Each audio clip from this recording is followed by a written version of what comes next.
Olá, sejam bem-vindos ao Fintech Talks Podcast. Meu nome é Bruno Diniz e esse é o último episódio do ano. Para poder fechar o ano da melhor forma possível, eu trouxe um convidado aqui que também é o símbolo de toda essa transformação fintech que a gente teve aqui no Brasil. É o Guga Stocco, meu caro amigo Guga Stocco, que, dentre várias outras coisas, ele vai poder falar um pouquinho a respeito dele, mas ele é cofundador da Futurum Capital, né, que é um fundo de investimento, meio também um venture builder, né? Pode tem um dizer, mix. Um mix entre os dois, um híbrido. E a gente vai falar, basicamente, sobre um review de 2023, o que foram as coisas interessantes que o Guga viu, a gente vai poder trocar essa figurinha, e perspectivas para 2024 e além, até porque o podcast do Guga, né, Guga, que é sobre o ano de 2025, tá logo ali. Chegando. Então, assim, vamos falar um pouco sobre, não só um pouco 24, mas o que vai passar além disso. E temos bastante estofa em termos de inovações que aconteceram recentes para a gente poder chegar nesses futuros possíveis. Mas, Guga, antes de mais nada, cara, muito obrigado aqui pela sua presença.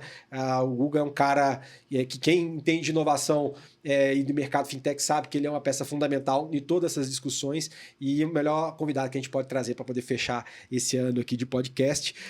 E, meu cara, antes de mais nada, entender um pouco de você, um pouco do Guga, para quem não te conhece, o que você fez antes de estar nessa posição na Futurum, né? Qual que é a tua vida pregressa e a gente poder depois avançar nessas pautas de 23, 24 e além. Claro, vamos lá. Bom, Bruno, primeiro é um prazer gigante, imenso estar aqui com você e poder dividir, né, as histórias, as ideias, desde que a gente se encontrando no Canadá, nos eventos de fintech, quer dizer, muita história boa aí nesse tempo todo. Então, assim, eu sou um cara que trabalho com tecnologia, digamos assim, com internet há muito tempo. Sim. Né? Então, a internet simplesmente calhou de eu entrar nesse mercado. Eu era no mundo financeiro, mas de repente migrou aí para a internet logo no comecinho. Né? Então, imagina, eu ajudei a construir o primeiro shopping, né, que teve no Brasil, da Zipnet. Né? Então, falando em comércio eletrônico, a gente teve que desmembrar tudo isso, depois foi para o UOL, aí eu trabalhei lá dentro do UOL. Que ano foi da Zipnet? 98, eu acho. Olha só, que legal, bem faz tempo. Pré-estouro de bolha também, estamos ali naquele... Não, foi bem ali, né? Até porque até antes disso eu fui estudar lá em Berkeley, e aí no Vale do Silício, e não tinha nome Vale do Silício na época. Sim. Né? Então foi uma coisa louca, assim, depois virou. E aí, aliás, foi lá que teve aquela picadinha, né? Apesar de eu ter gostado sempre de tecnologia, lá que eu vi que falei, opa, peraí, eu tenho tecnologia com negócios no meio de tudo isso. Sim. Aí eu falei, eu quero mudar para essa área.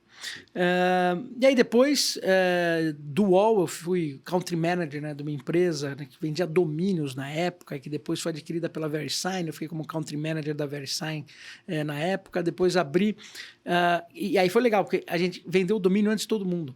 Né, porque você só podia comprar domínio com CNPJ naquela época, .com.br, e a gente trouxe os domínios .com, né, .com, .org. Então você podia ter, tanto é que meu e-mail é google.stocco.org até hoje, né, porque eu peguei daquela época. Então foi um pioneirismo também.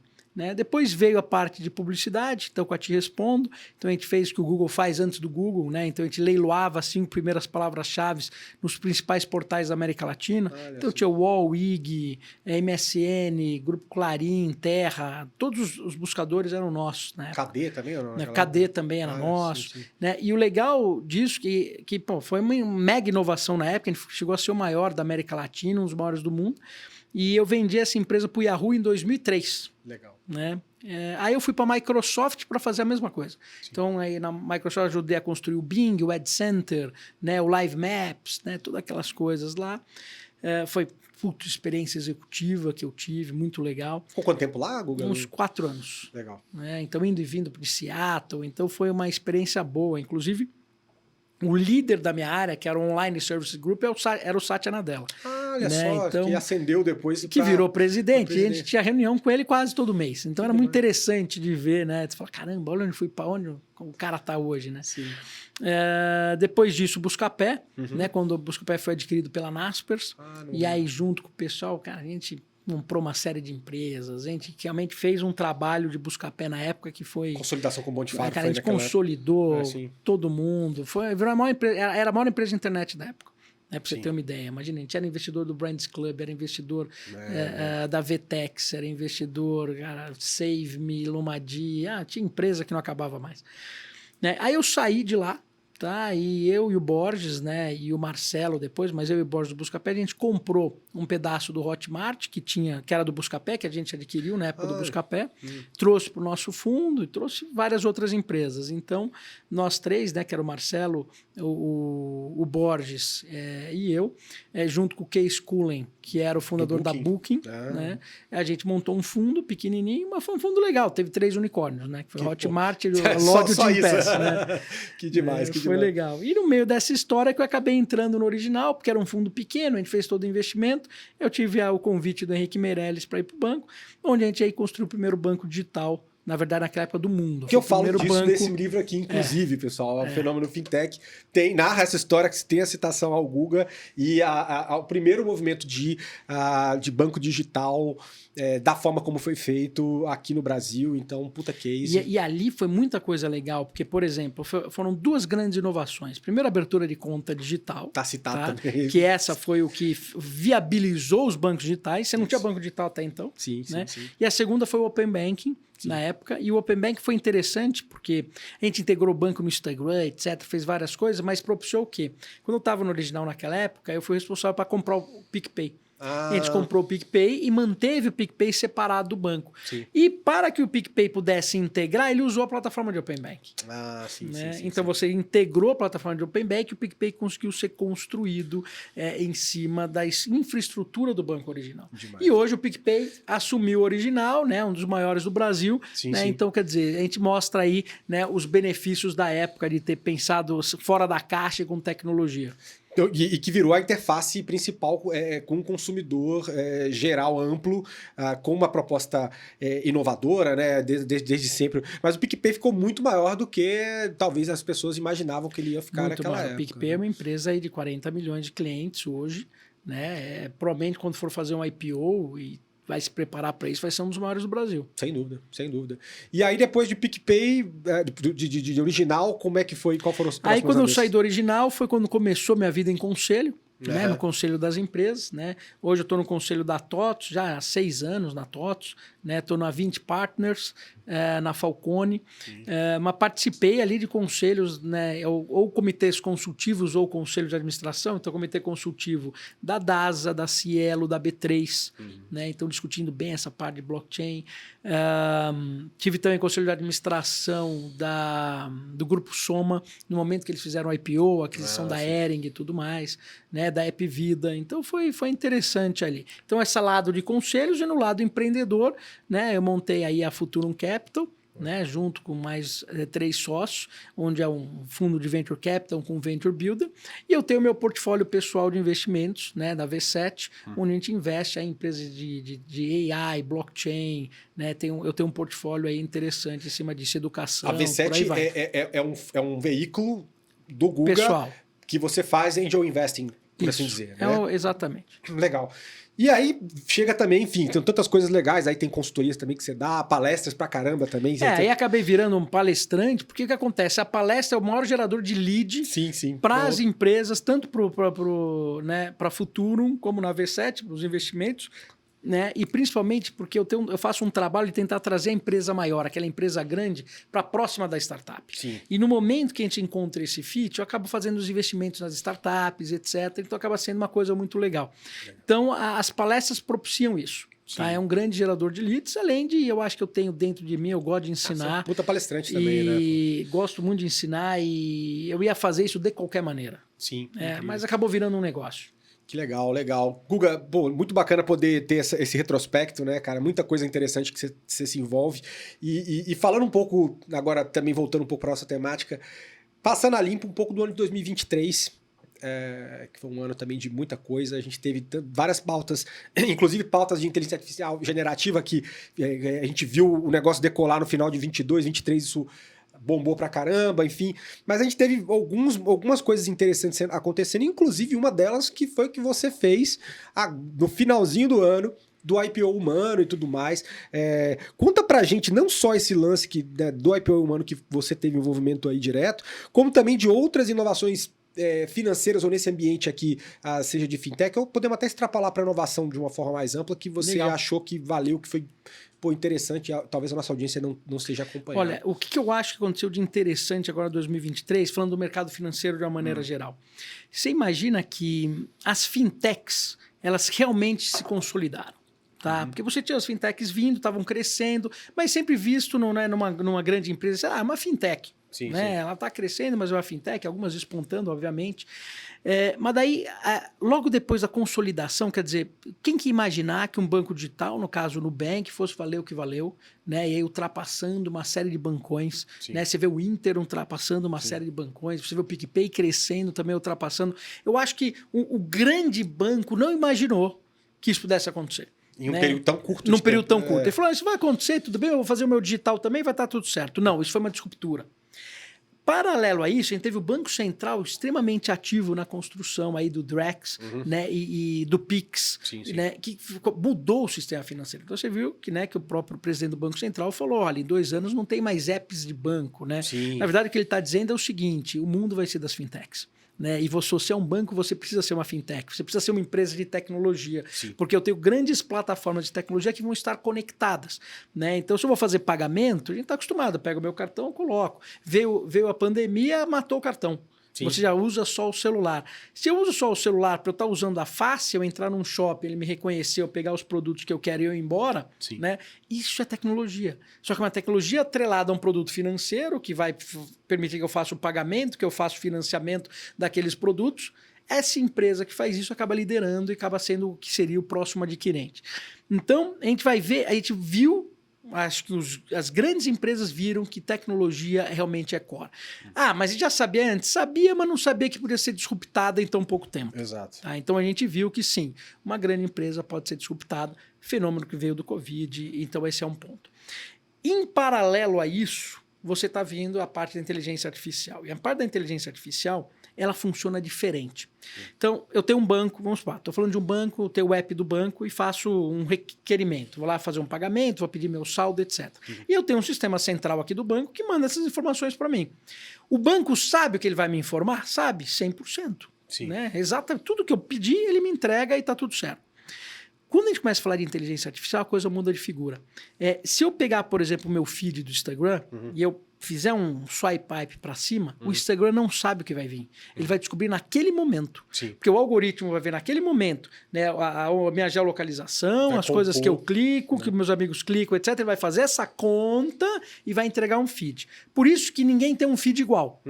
O feed sempre vai ser diferente. E por isso que todos os bancos são iguais. Porque o banco puxa de um central e vem. No momento, né? E aí a AI generativa, a AI de maneira geral, não só generativa, ela monta essa camada. O que significa? Significa que, significa que eu posso ter um banco que eu abro ele gera automaticamente aquilo que eu quero naquele momento. Google, essas são as contas que você tem para pagar agora. Pô, legal. Olha, esse aqui é um investimento que acabei de pegar para você, saiu hoje. Olha, toda sexta-feira você almoça nesse local. Posso fazer uma reserva se você usar o cartão, tem 10% de desconto? Opa, eu faço assim, inclusive o Bruno está aqui perto. Posso convidar ele para almoçar com você? Pô, pode. Quer dizer, se eu te convidei para almoçar comigo, usar o cartão tem 10%, provavelmente eu vou pagar a sua conta, ele está pegando todo o meu wallet. Imagina isso completamente diferente de um para o outro. Só que isso é uma tecnologia completamente diferente do que foi construído toda a estrutura bancária no mundo, na verdade. Inclusive esse tema que você falou, eu abordo nesse livro aqui, né, que é a Nova Lógica Financeira, que era a parte contextual banking, né, todos esses elementos preditivos e contextuais que a gente vê o mercado aos poucos tentando capturar. Acho que assim, tem uma frase que eu gosto bastante, você falou, exemplo, a gente tem reconhecimento, pagamento com a face, né, isso já acontece na China, se a gente vê até aquelas lojas da Amazon que você entra lá também, só entra, pegou e saiu, que o William Gibson, né, que é autor de Neuromancer, vários livros de ficção, fala que o futuro já chegou, ele só não está uniformemente distribuído. Ou seja, tudo isso dá para fazer. Você só não vê existe. Já existe. Teve alguém que pegou e aplicou naquele segmento específico. Exato. Existe. A capability está aí, né? O lance é de como é que você vê isso de fato sendo aplicado. É quando você vê players disruptores, como várias fintechs que você citou, que provaram que tem uma cartilha. Gente, dá para fazer muita coisa diferente. Vocês estão comendo bola aqui, né? Mas então, interessante, você citou esses elementos e eu agora eu queria ver com você também de 23, o lance do IPO, mano, fez um barulho danado, né, cara? Acho que vale aí, tá aí agora nesse mês de dezembro sendo falado em todo canto. Conta pra gente como é que foi. Então vamos entender o mercado competitivo para chegar no IPO, mano. Então, quando você pega o que o Banco Central está fazendo, com o Drex, por exemplo, ele está falando, olha, tokenização é o futuro. Sim, tá? Aí você vai poder tokenizar e fracionar uma série de coisas. Tá? Então, quando você pega a infraestrutura, vamos pensar o seguinte, eu vou abrir uma empresa. Eu tenho que ir na JUSESP para abrir a empresa, eu tenho todo um regulamento, uma estrutura, uma burocracia e um custo. Aí eu vou comprar um imóvel. Puta, eu tenho que ir no cartório, eu tenho que registrar ele, etc. Eu vou comprar uma ação. Puta, para eu emitir a ação, eu preciso de CVM, que vai me liberar para fazer uma ação. Agora eu quero comprar do Google. Não, do Google é outra coisa. O Google é SEC, é um outro processo. Agora eu quero comprar euro para poder investir. Não, euro é outro processo. Então você tem várias camadas, cada uma com sua burocracia, seu regulamento, seu tempo. Sim. E elas conversam entre si? Não conversam entre si. Então, no momento que a gente fala de tokenização, é o seguinte, imagina que eu coloco uma camada em cima, onde eu fraciono, quer dizer, mantenho a estrutura como ela existe, as it is, né? E eu fraciono, e no momento que eu fraciono e coloco aqui em cima, como os smart contracts estão conectados em cada um desses emissores, eu consigo fazer que eles se conversem entre si. Traz tudo para a mesma realidade, para blockchain. Então eu posso trocar um pedaço de uma empresa com um pedaço de uma ação, em euro, né? E por aí vai. Então eu torno o mercado ultra líquido. Né, e fracionado. Então, cara, isso aqui muda o mundo da forma que ele é.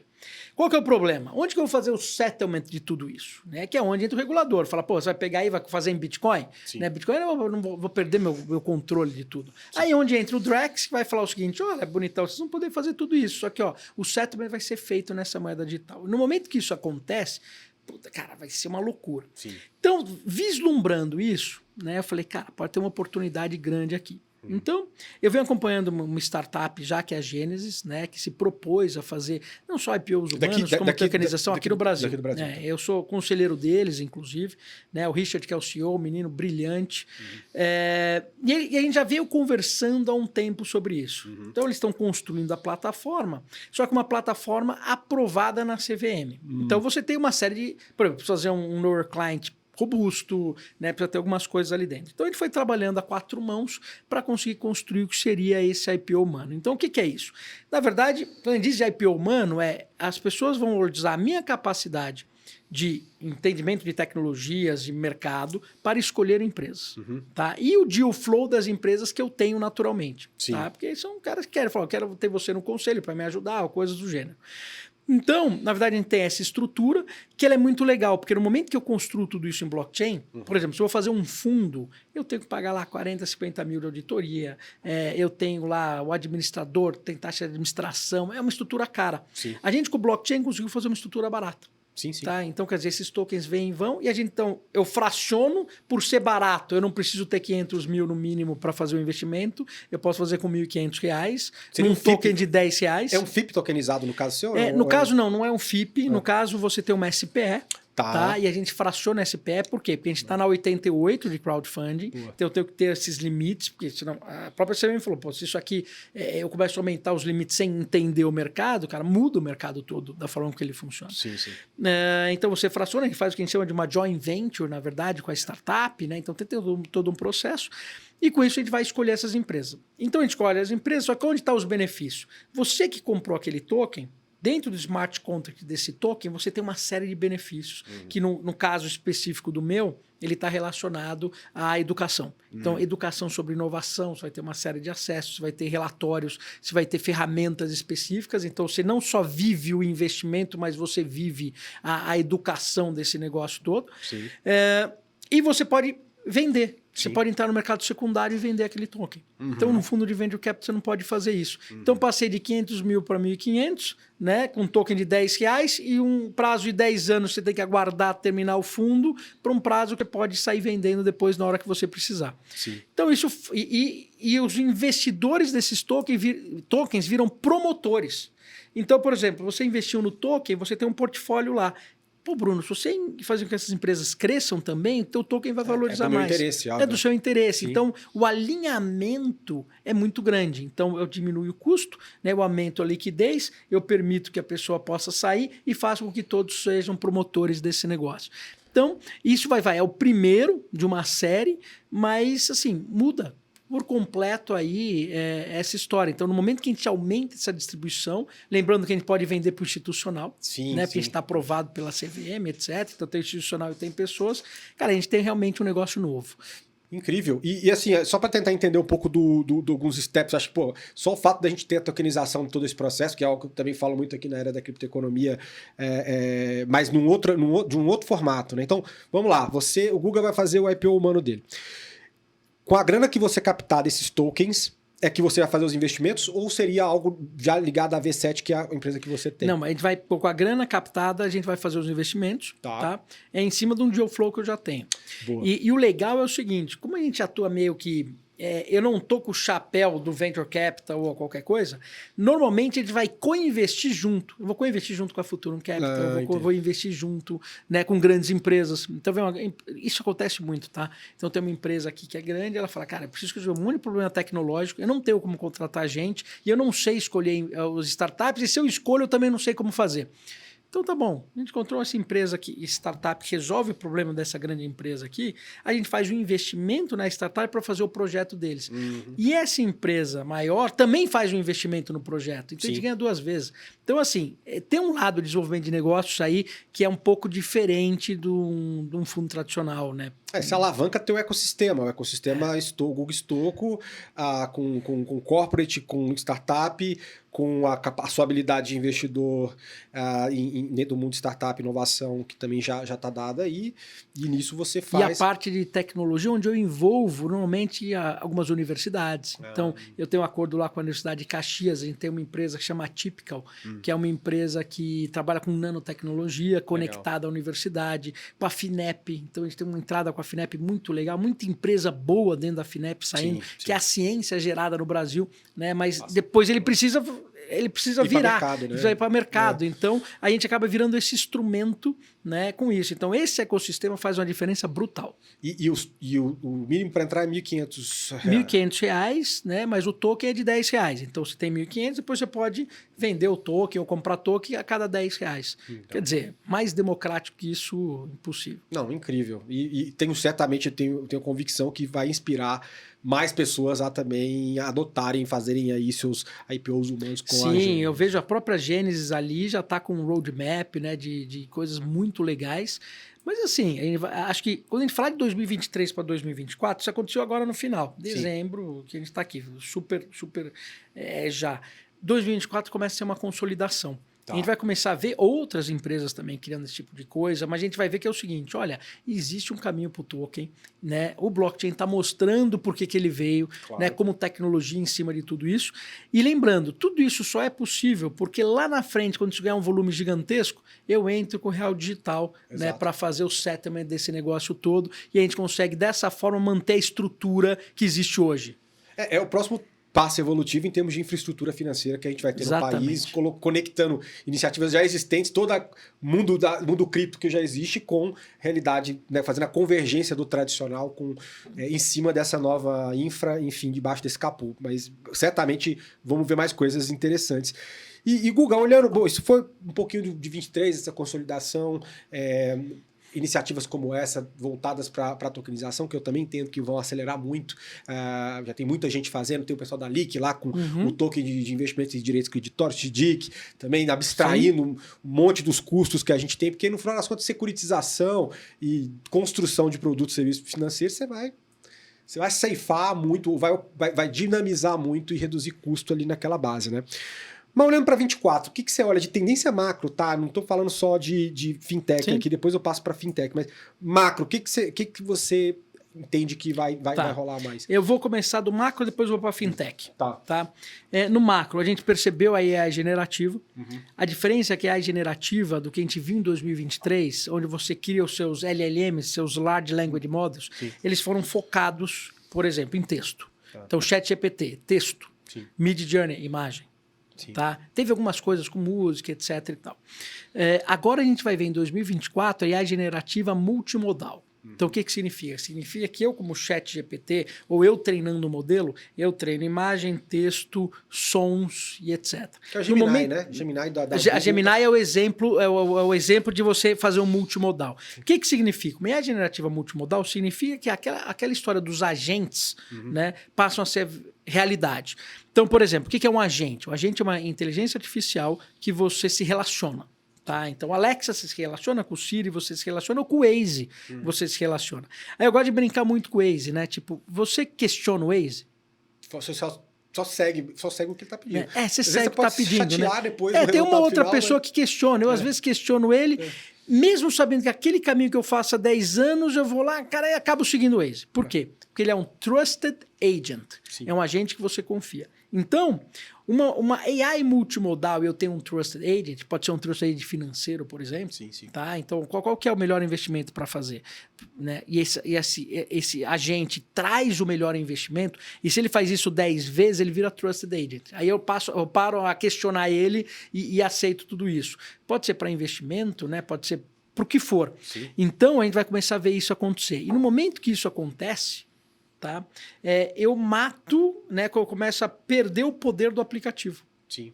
Né? Aquilo está disponível. Está disponível no meu celular, mas está disponível na minha TV e está disponível em uma série de locais. Porque o UX, você não percorre aquele caminho de UX para ter a resposta. Você tem a resposta todo lugar, né? assistida. Né? Então, você vai ver esses agentes multimodais começar a acontecer em 2024. Então, o Gemini é um exemplo do Google, mas a gente vai começar a ver outros. E aí tem uma outra tendência, que você tem General AI e Narrow AI. General AI, ChatGPT, ele é geral, custa caro para fazer, etc. Midjourney.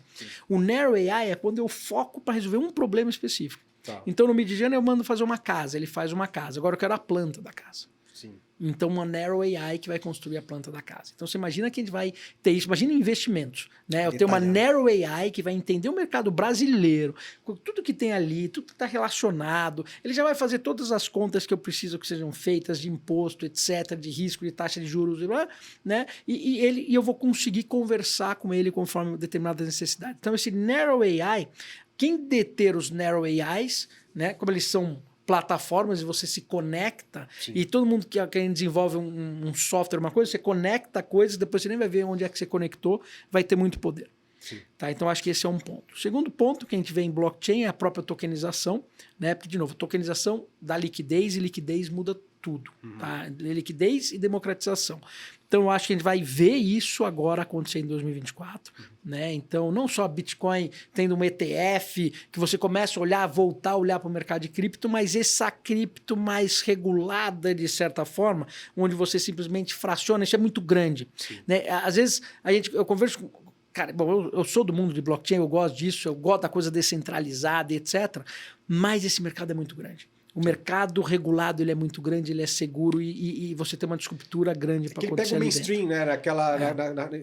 O Geoffrey Moore fala em cima daquela curva de Laffer lá de você sair do early adopter para dar aquele salto em cima do mainstream, você precisa de alguns fatores e regulamentação. Você ter uma infra dessa vindo pelo Banco Central, você dando um efeito de programabilidade para a moeda fiat aqui, e isso você acelera muito o negócio. É uma economia gigantesca e oportunidades infinitas para as fintechs de uma maneira geral. Né? Então, legal, tem o AI acontecendo nesse formato, eu tenho o blockchain acontecendo nesse formato. E aí a gente viu um negócio, quando a gente falava de metaverso, lembra? O metaverso deu aquele pico, ele caiu. Sim.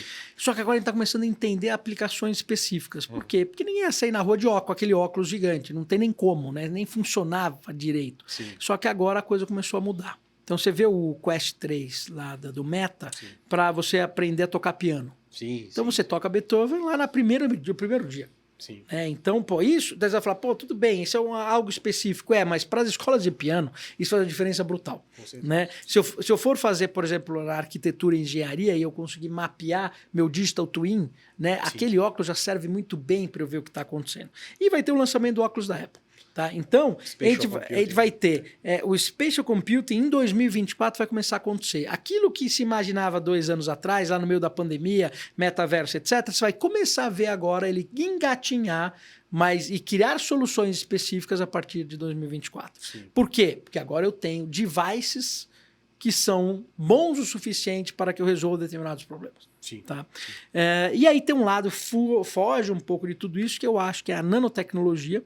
Então, assim, nanotecnologia está crescendo muito, toda essa tecnologia de materiais, porque, cara, é um negócio fascinante. Eu comecei a estudar isso um pouco mais, tenho investimentos nessa área, e o principal é o seguinte, né? Com a nanotecnologia, você pega um material não nobre e transforma num material nobre. Uhum. Entendeu? Então você cria um material que não existia antes na Terra. Então não preciso nem falar aqui para quem gosta de negócios e que a gente vai ter uma explosão de coisas acontecendo nessa área também. Então, assim, citando alguns pontos, você vai ver que vem. Eu vi até uma startup de nanotecnologia que é muito legal. Você vai produzir esse tecido, por exemplo, eu vou produzir a capa desse livro, eu vou produzir uma garrafinha de plástico. Ela injeta, no momento da produção, o composto deles em nanotecnologia. Então, aquilo entra dentro da camada, da molécula da coisa. Então, eu estou vendo a tua camiseta aqui, eu pego um aparelhinho, ponho uma luz nele, eu vejo uma luz verde. Sim, sim.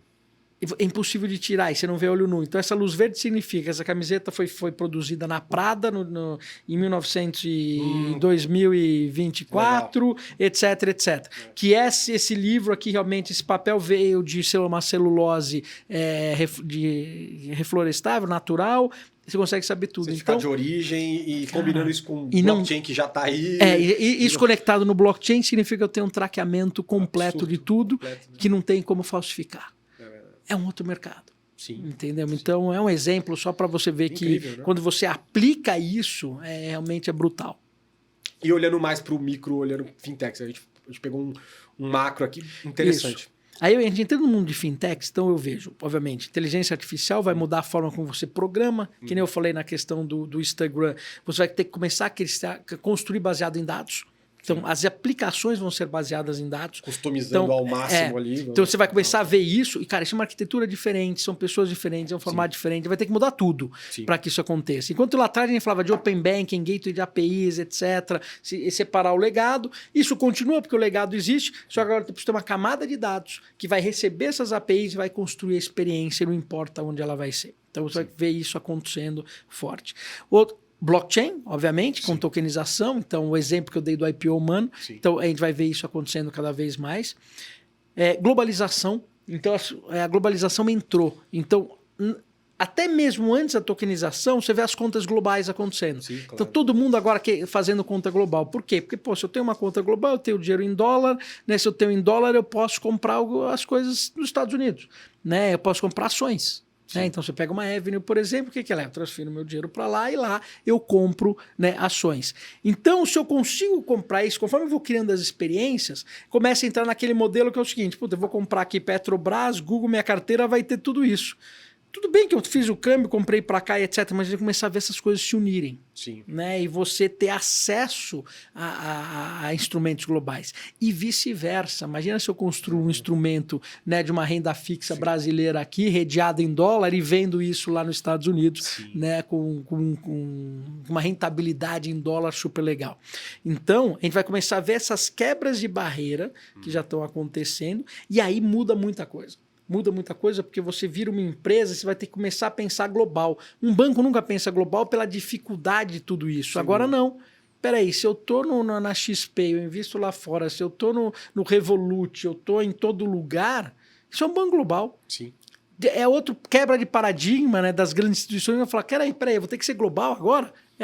A tecnologia permite que isso aconteça. E mais um passo tecnológico que a gente vai ter, até em função de blockchain e tudo mais, em termos de infraestrutura, vai facilitar, porque ainda temos essas fricções, né? Muitos desses players estão tentando abstrair a camada de complexidade se tem de você. Ainda existe, por mais que a gente tenha regulamentação nova de câmbio vindo e tal, aquela coisa toda, já tudo se desdobrando, mas quando você traz isso para um contexto de uma infraestrutura 24/7, sem amarras, global, isso também muda o jogo. Né? Muda o jogo. E, de novo, a infraestrutura de dados ela é muito mais fácil ser global do que uma infraestrutura com o legado que existe ali. Eu contratar várias empresas de software, conectar elas na minha infraestrutura, que eu já gero um grande legado. Aí toda vez que eu jogo audiência lá dentro, o negócio explode, você não sabe onde ele explodiu. Uma infraestrutura de dados ela é única. Né? Eu tenho aqui as bases de dados, eu tenho os algoritmos, eu tenho os modelos que eu estou treinando e ele me entrega aquilo. Inclusive, eu fiz um investimento numa empresa muito legal né, a Dataland, que faz isso no mercado imobiliário. Hoje, se você entrar na Dataland, você sabe quanto vale qualquer imóvel do Brasil. Ele te dá isso em menos de 1 minuto. Né? E ele avalia não só o seu imóvel, todos os imóveis ao redor parecidos com o seu para chegar naquele valor. E aí depois ela vira e fala quantas pessoas moram naquele quarteirão, qual que é a idade dessas pessoas, falo quantas árvores tem naquele quarteirão, eu falo qual que é a legislação para você poder construir. Se for construir, quanto você vai pagar de outorga ou não vai pagar de outorga em cima de tudo isso. E obviamente que em breve já vai te falar qual que é o tipo de empreendimento que você tem que fazer. Né? Inclusive, está entrando agora quantas pessoas passam na frente do seu imóvel. Você imagina esse poder. Que aí agora eu posso criar um fundo imobiliário, eu posso criar um monte de coisa. Agora você imagina o poder. Agora isso serve não é só para o mercado imobiliário. Sim. Essa plataforma tecnológica pode fazer isso para o mercado de agro. Sim. Pode fazer isso para o mercado de saúde. Pode fazer isso para vários mercados. Então a gente vai ver isso acontecendo. Tá muito. E aí eu acho que vai ser o grande sacada no momento que eu sou global, eu tenho tecnologias de tokenização, eu tenho inteligência artificial, quando eu misturo tudo isso, tá, eu vou criar um player novo. Potentíssimo. É um player novo. Né? Em cima, assim, o que a gente entende como banco vai ser muito diferente do que as pessoas de 2024 para frente entendem como banco. Né? Eu acho que você vai começar a ter muito específico, óbvio. Você tem os grandes... as grandes empresas vai continuar por causa do volume, e o volume gera preço, gera um monte de coisa, mas a gente vai começar a ver coisas assim loucas. E é mais um momento de reinvenção das regras. Total. Que você já vivenciou alguns desses momentos, né? Enfim, total. Então a gente começa a ver mais uma fronteira que faz repensar o modelo de negócio na base, né? De como é que... eu acho que o exemplo que você usa sempre da questão do Instagram, né? Como é que você tem esse grau de customização que já acontece em outras áreas, mas que a gente tem os elementos para poder, de uma forma, fazer isso acontecer. E com elementos de infraestrutura combinados ali, a gente consegue também dar mais um empurrão nisso. Dá um empurrão. E na interface, o que muda? Que a IA generativa, ela é prompt. Sim. Prompt é como a gente se conversa. Sim, né? Sim, então eu não preciso fazer um curso para fazer prompt. Eu preciso entender como o prompt funciona, mas eu não preciso ser um programador. Sim. Então vai nascer interfaces. Tá? Que são interfaces super simples, né, nesse formato, que vai mudar muito o mercado. Então, se eu posso pegar, de repente, meu pai, ele é um aplicativo, por mais usabilidade que você tem, ele continua sendo uma telinha pequenininha desse tamanho. Tá? Agora, se meu pai começar a conversar com o banco, conversar com a instituição financeira, começar a conversar, vai ser diferente. Ele vai sentir, né, muito mais fácil. Então, as promessas que tinham, que não aconteceram porque a tecnologia era ruim, vai começar a acontecer. Então, quem ganha aí também? Narrow AI, quem fizer Narrow AI do teu segmento ganha. Aquele que conseguir construir a interface para chegar no cliente, onde você tem essa parte de comunicação, né, de uma forma simples, onde a minha curva de aprendizado para usar o produto seja muito, muito, muito baixa, né, onde eu faça isso de forma global, onde eu tenha custo marginal de zero e por isso uso de blockchain, inteligência artificial e outros, porque se o custo da minha transação for alto, eu já não vou ser competitivo. Né? Então agora não é só o quanto eu faturo, é o quanto custa. Né? Porque se eu ver outra minha empresa que vende pelo mesmo preço e ela custa metade, ela vai ter muito mais margem, vai crescer mais rápido que eu, ou vai poder baixar o preço. E não vai afetar a margem dela e vai afetar a minha. Né? Então, assim, eu diria que vai ter um questionamento do legado mesmo, do que gera custo muito grande. E é interessante, tem esse elemento que eu acho que a gente já está vendo, isso é dado que vai acontecer, mas quando você pensa no ponto de vista de UX, a gente vai acabar reduzindo bastante e a gente volta até para o princípio, né? Pensa para você ver, quando o que guiou as relações bancárias era a conversa que você tinha com uma pessoa no balcão, que no final te conhecia a ponto dessa relação aqui ter uma cumplicidade e um entendimento. Aí a gente vai poder transpor, como diz aí, exemplo do seu pai ou de várias outras gerações, ou até quando você vê da Humani, por exemplo, aquele bottom que você conversa com ele também, são relações de um trusted agent que você vai comunicando, quanto mais você fala, mais ele te entende, você consegue emular um pouco do que você via nas relações bancárias lá de trás, só que o que está rodando o chassi é altamente high-tech. Mas você enxerga também um pouco dessa revisitação ao básico. Cara, você fez um exemplo bom demais. Né? Antigamente, lá no meu gerente, é a mesma coisa. Tá? Inclusive, eu acho que quem tem agências, tá?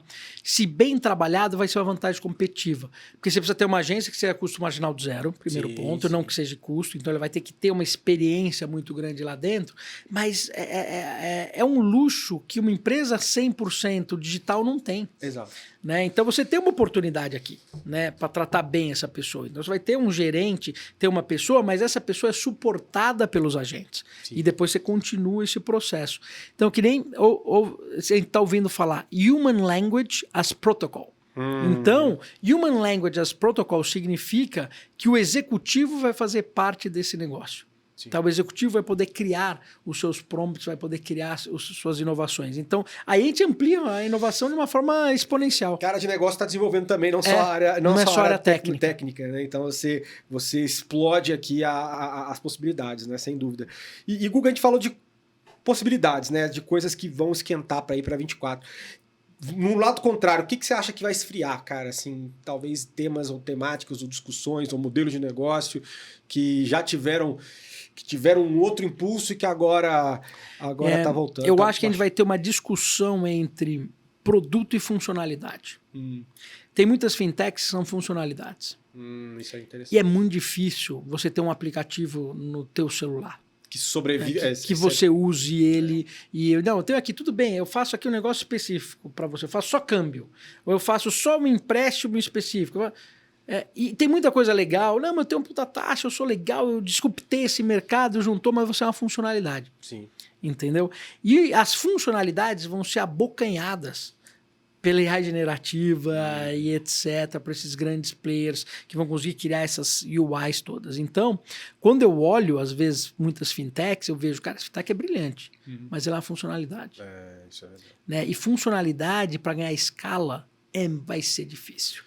Tá? Então, ou você encampa no ecossistema de alguém, tendo condição de fazer isso, ou você é engolido mesmo. E aí o encampar significa o seguinte, imagina que eu tenho um player que vai encampar 5, e eu tenho 5, cada uma feita numa tecnologia. Eu acabei de voltar ao problema que todo banco tem, né, que é um legado. Sim. Né? Então, eu vou ter que abstrair essas camadas para camadas de dados, e aí eu posso encampar tudo isso em camada de dados. Né? E aí eu vou surfar a distribuição que ele tem, que vai ser legal dentro do meu produto, de repente a tecnologia que vai ser barata e custo marginal de zero atrelado aqui dentro, mas assim, a gente vai ver isso acontecendo. O mundo digital é monopolista por natureza, sim. E então vai ter muitas empresas que podem não visualizar isso e aí falar, putz, e agora?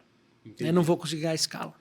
E olhando, e também já explorando um pouco da visão que eu tenho, a gente teve, inclusive no momento que você foi um dos caras que puxou isso, toda a discussão de neobanks, né? A gente teve uma explosão de neobanks, a gente teve um momento de retração, consolidação, alguns caras, inclusive, e eu vi uma notícia recente do BMG, que tinha feito um movimento para ser amplo, falou assim, não, agora vamos voltar to the basics e ficar mais como um cara que olha um pouco mais o ambiente consignado, que era algo que ele é super forte.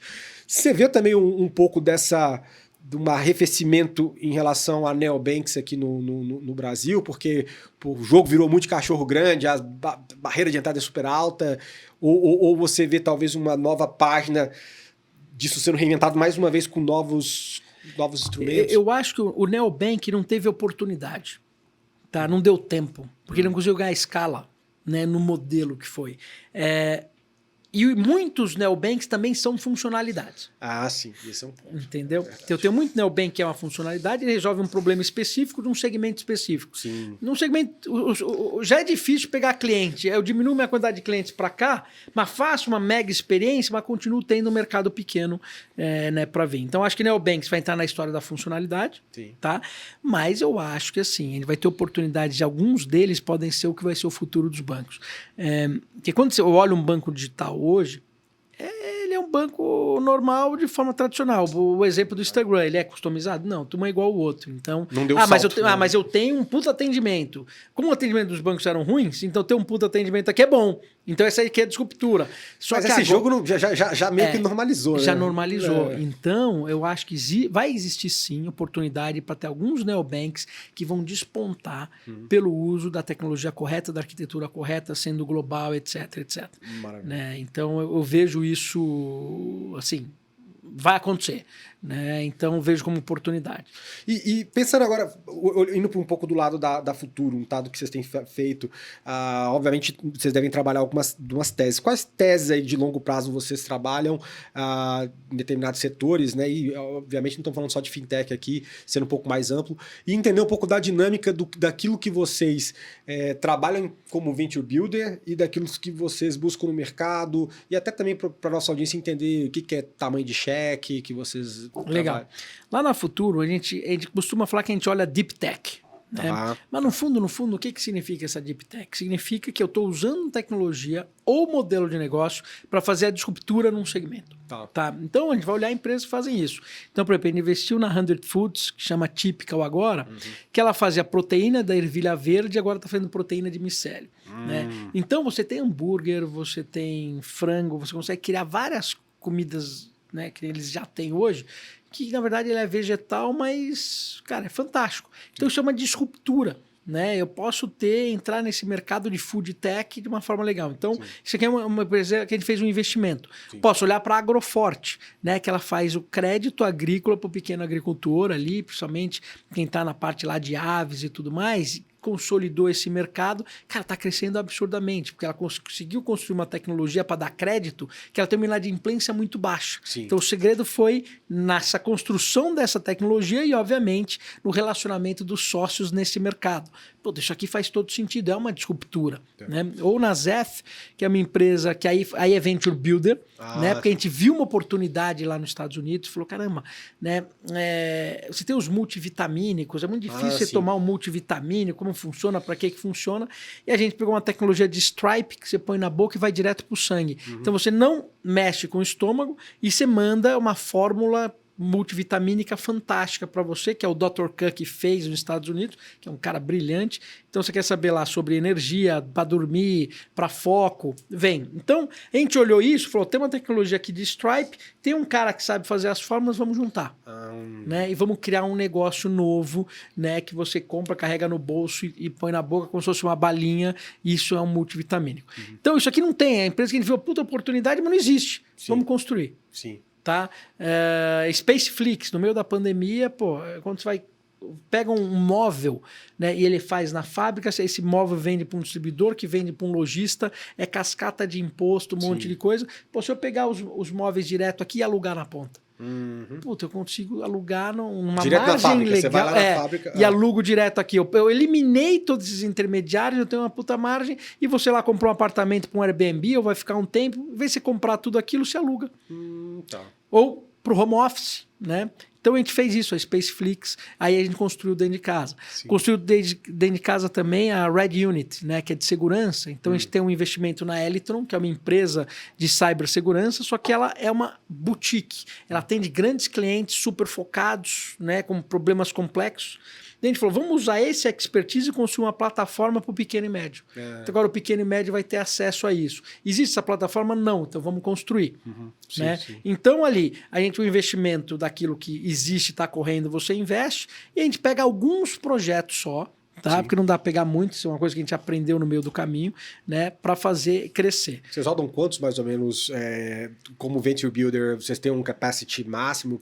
A gente está ampliando, né, agora, futuro, né? Então a gente está ampliando esse capacity, porque a gente está com fundo no BTG agora, de Venture Capital, a gente construiu toda uma estrutura para atender tudo isso, porque antes era muito focado nos sócios que tinham ali dentro.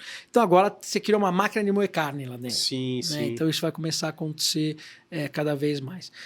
O mais legal de tudo isso é que, assim, eu vejo tudo isso acontecendo, né? E quando eu estou nos conselhos, eu vejo o problema das grandes empresas acontecendo. Você junta os mundos aí também. Cara, assim, eu que sou curioso, gosto de aprender, assim, eu estou vivendo um momento único. Que legal. Da Zef, você falou que é só multivitamínico ou também vai para nootrópicos também? Tem um nootrópico, né, que é junto, que é que chama Focus, né, que você usa lá o Brain GPC, você tem uma série de coisas. Mas o que eu tenho na Zef é que a gente fez lá nos Estados Unidos todo o estudo de canabidiol. Então, THC com CDB, e você misturando para dor, né, para dormir, né, para fins específicos medicinais ali. Sim. Então, isso a gente já tem as fórmulas prontas lá também. O problema é que a gente manda fazer esse stripe na Índia, né? O stripe está na Índia, a gente empacota nos Estados Unidos, né, e vende no mundo todo. Mas quando está falando de CDB e THC, eu preciso fazer tudo no local que eu faço, tem que ser tudo nos Estados Unidos. Só que a fábrica do stripe, que é a grande novidade, é na Índia. Então a gente não consegue fazer lá. Estamos discutindo com a fábrica como é que a gente põe, né, isso na estrutura nos Estados Unidos para ter a regulamentação americana em cima desse negócio. Então, olhando para a indústria canábica, vocês estão nesse negócio ou estão olhando também outras coisas relacionadas?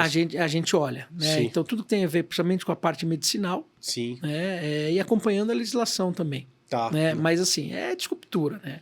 Assim, a quantidade de opções que você tem na parte de cannabis, cara, para melhorar o ser humano é um negócio absurdo.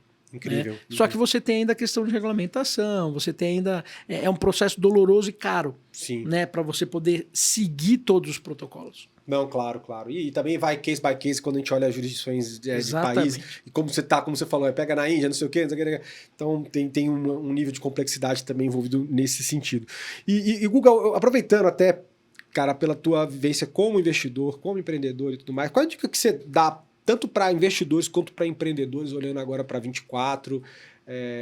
Não sei se seria algo talvez até mais aspiracional do ponto de vista de como navegar esse momento que a gente está vivendo, os bolsos talvez dos fundos de VC, né, que estavam mais travados, agora talvez voltando, abrindo para 24 em diante. Qual a dica que você dá para as duas pontas aí, tanto investidores quanto... Quando a gente olha esse mercado como um todo, a primeira coisa é precisa saber o custo do dinheiro. Então, taxa de juros nos Estados Unidos determina a liquidez do mundo. Sim, claro. Tá? Então, a gente tem que estar de olho ali para ver, deixa eu ver qual que eu vou ter de liquidez. Legal. Então, tudo indica, né, que ano que vem a gente vai começar a voltar alguns IPOs, né, a gente vai começar a ter tudo isso acontecendo, mas vai ser mais 2025 que realmente vai ter uma normalização, né, desse baque como um todo. Mas legal, isso aqui estamos aqui em cima, no modo macro. Né? Quando eu entro para o empreendedor ou para o investidor, quando eu olho uma empresa, eu gosto de falar sempre o seguinte, isso é uma coisa que eu falo muito nas minhas palestras. Você tem o que foi no século passado, o que é desse século. Sim. Tá? O século passado tinha suas regras, e esse século tem as suas regras. E o que é século passado para mim? Século passado é antes do Covid.